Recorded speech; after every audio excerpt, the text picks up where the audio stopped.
तो Donald Trump ने अपने एक सोशल मीडिया पोस्ट से समझिए कि अमेरिकी इमिग्रेशन पॉलिसी में एक तरह का भूचाल ला दिया है। तो आज हम यही समझने वाले हैं कि आखिर इस ऐलान का मतलब क्या है और ये कितना बड़ा हो सकता है।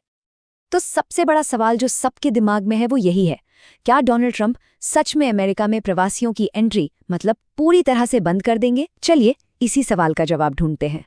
चलिए सबसे पहले ये समझते हैं कि ट्रंप के इस बड़े ऐलान के पीछे की कहानी क्या है। आखिर ये सब शुरू कैसे हुआ? तो इस पूरे मामले की जो चिंगारी थी ना, वो वाशिंगटन डीसी की एक शूटिंग से भड़की। हुआ ये कि एक अफगानी नागरिक ने 2 नेशनल गार्ड्स पर गोली चला दी। बस इसी घटना ने ट्रंप के गुस्से को और भड़का दिया और उनका जो रुख था वो पहले से कहीं ज्यादा सख्त हो गया।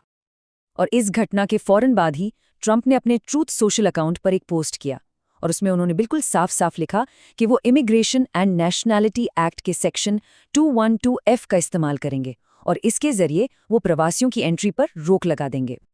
तो अब सवाल उठता है कि ये सेक्शन 212F है क्या भला? ये वही शक्तिशाली कानूनी हथियार है जिसके इस्तेमाल की बात हो रही है। आइए इसको जरा आसान भाषा में समझते हैं। तो ये जो इमिग्रेशन एंड नेशनैलिटी एक्ट का सेक्शन 212F है, आखिर ये कहता क्या है और सबसे बड़ी बात, ये प्रेसिडेंट को कितनी पावर देता है? देखिए, सीधी सी बात यह है कि ये सेक्शन अमेरिकी प्रेसिडेंट को एक बहुत खास पावर देता है।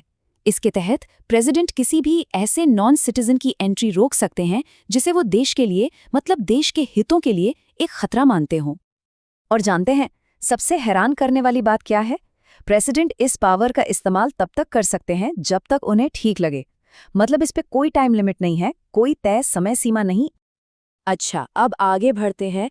ये समझते हैं कि ट्रंप इस पूरे मुद्दे पर इतने भड़के हुए क्यों हैं। आखिर वो क्या तर्क दे रहे हैं? ट्रंप अपने आर्ग्यूमेंट को सपोर्ट करने के लिए एक आंकड़ा सामने रखते हैं। वो कहते हैं कि आज अमेरिका में हर 6 लोगों में से एक शख्स प्रवासी है और उनके मुताबिक ये अमेरिकी इतिहास में अब तक का सबसे ऊंचा आंकड़ा है। और इस पूरी बहस में ना तीसरी दुनिया या थर्ड वर्ल्ड जैसे शब्दों का भी इस्तेमाल हुआ है। ये एक ऐसा टर्म है जिसकी जड़ें कोल्ड वॉर के टाइम से जुड़ी हुई हैं। तो देखिए, कोल्ड वॉर के जमाने में दुनिया को 3 हिस्सों में देखा जाता था। पहली दुनिया थी अमेरिका और उसके वेस्टर्न सहयोगी देशों की। दूसरी दुनिया थी सोवियत यूनियन और उसके कम्युनिस्ट साथियों की। और फिर थी तीसरी दुनिया। इसमें वो देश आते थे जो इन दोनों में से किसी भी ग्रुप का हिस्सा नहीं थे। इसको और सिंपल तरीके से समझें तो फर्स्ट वर्ल्ड मतलब नॉर्थ अमेरिका, वेस्टर्न यूरोप जैसे डेवलप्ड देश, और थर्ड वर्ल्ड का मतलब था अफ्रीका, एशिया और लैटिन अमेरिका के वो देश जिन्हें उस वक्त इकोनॉमिकली कम डेवलप्ड माना जाता था। तो अब सबसे बड़ा सवाल, अगर ये पॉलिसी लागू होती है तो आखिर कौन से देश इसके निशाने पर होंगे? तो ट्रंप एडमिनिस्ट्रेशन ने कहा है कि वो कंट्रीज ऑफ कंसर्न मतलब चिंताजनक माने जाने वाले देशों से आए लोगों को जितने भी ग्रीन कार्ड दिए गए हैं उनकी बहुत सख्ती से दोबारा जांच करेंगे। ग्रीन कार्ड मतलब परमानेंट रहने का परमिट। और ये नई पॉलिसी फौरन लागू हो गई है और 27 नवंबर 2025 के बाद फाइल की गई सभी एप्लीकेशंस पर भी ये लागू होगी। अब इसका कारण क्या बताया जा रहा है? जोसेफ एडलो, जो यूएस सिटीजनशिप और इमिग्रेशन सर्विसेज के डायरेक्टर हैं, उनका कहना है इस देश और अमेरिकी लोगों की सुरक्षा सबसे ऊपर है। वो ये भी कहते हैं कि अमेरिकी लोग पिछली सरकार की गलत नीतियों की कीमत नहीं चुकाएंगे। तो कौन कौन से देश हैं इस लिस्ट में? इसमें Afghanistan, Myanmar, Burundi, Chad, Congo, Cuba, Eritrea, Iran, Somalia और वेनेजुएला जैसे कई देश शामिल हैं। और आपको याद होगा ये वही देश हैं जिन्हें ट्रंप ने पहले भी ट्रैवल बैन लिस्ट में डाला था। और हाँ, यहाँ एक बहुत ही ज़रूरी बात, इस लिस्ट में भारत का नाम नहीं है। ये एक बड़ी राहत की बात हो सकती है।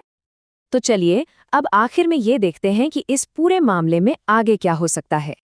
तो अब असली सवाल सिर्फ ये नहीं है कि ट्रंप ये फैसला लागू कर पाएंगे या नहीं, बल्कि बड़ा सवाल ये है कि इस तरह के कदम का अमेरिका की अपनी पहचान पर क्या असर पड़ेगा। एक ऐसा देश जो हमेशा से खुद को प्रवासियों का देश कहता आया है। ये एक ऐसा सवाल है जो आने वाले वक्त में अमेरिका की पॉलिटिक्स और सोसाइटी दोनों की दिशा तय करेगा।